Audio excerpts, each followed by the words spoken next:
자, 이번에 그 상태 변화 마지막 시간이네요. 고체에서 기체로, 기체에서 고체로 이 둘 다 뭐라 그랬더라? 그치, 승화라고 했었죠. 실험 하나 나왔네요.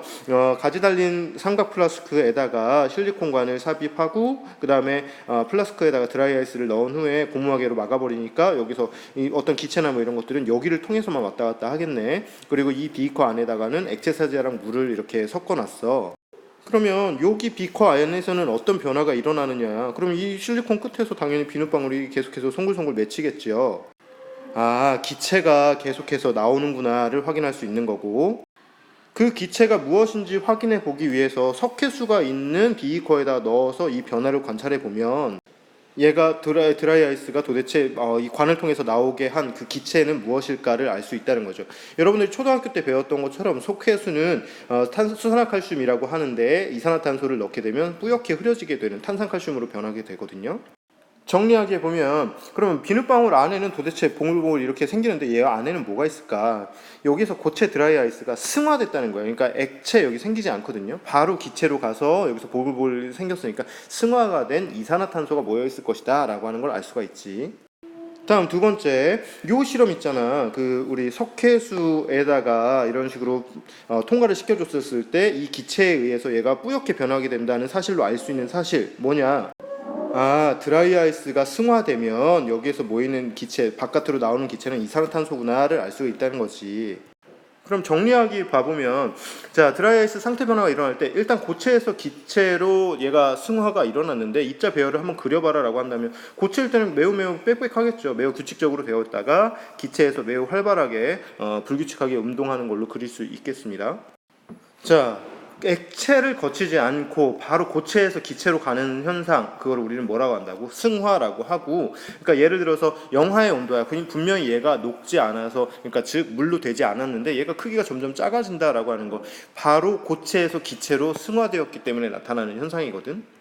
반대로 있잖아. 기체에서 고체로 역시 마찬가지로 액체를 거치지 않고 기체에서 고체로 바로 변하는 현상도 승화라고 얘기하는데, 예를 들어서 겨울철에 서리가 내리는 거, 그러니까 주변에 있던 공기에 있던 수증기가 여기 있던 이파리나 뭐 아니면 어떤 물체에 아차고 그러면서 얘가 액체를 거치지 않고 바로 얼면서 생기게 되는 서리 같은 경우에도 승화 현상의 좋은 예라고 할 수 있어요.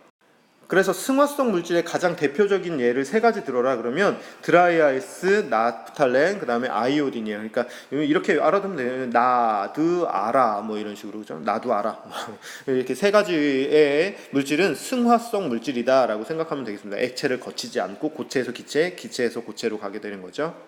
정리하기입니다. 고체에서 기체로 상태가 변화하거나 기체에서 고체로 변하는 현상 둘 다 뭐라고 한다? 그치, 승화라고 한다.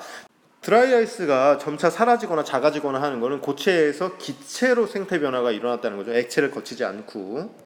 아, 얘 또 나왔네요. 중요하겠지, 그죠? 승화가 고체에서 기체로 갈 때 승화 고기의 예를 한번 봐보자면 드라이 아이스가 이산화탄소 기체가 되어서 점점 사라진다. 그다음에 영하의 온도에서 응달해 있던 눈사람의 크기가 작아진다던가, 그리고 냉동실 안에 있는 얼음이 점차 작아진다던가, 옷장에 넣어둔 나프탈렌이 작아진다던가, 아니면 영하의 온도에서 분명히 얼어 있었어. 근데 얘가 물로 변하지 않았는데도 얘가 빨래가 마른다던가, 뭐 이런 것들이 전부 다 승화 고기의 예가 되겠습니다. 반대 승화 기고의 예를 보자면 아까 전에 얘기했던 것처럼 겨울철에 서리가 내린다거나 아니면 높은 산에 상고대가 뭐예요 선생님? 그러면 요겁니다. 참 멋있지, 그지? 요거를 눈꽃이라고 하기도 하는데, 높은 산에 이렇게 상고대라고 하는 것도 설이랑 똑같아. 기체로 이렇게 수증기로 있던 것들이 너무 추우니까 얘네들이 눈꽃처럼 이렇게 피게 되는 거지. 눈이 아니에요. 눈꽃처럼 그 상고대라고 얘기합니다. 이거 말고도 뭐 냉장고 속에 성애가 생긴다던가 뭐 이런 것들이요. 사실은 승화 기고 같은 경우에 우리가 일상생활에서 흔히 많이 볼 수 있는 예는 요 정도로 보면 되겠습니다. 세 가지 정도네요. 자, 그림과 같이 고체에서 액체를 거치지 않고 기체로 바로 갔어요. 이걸 뭐라고 해? 그지? 승화라고 하지.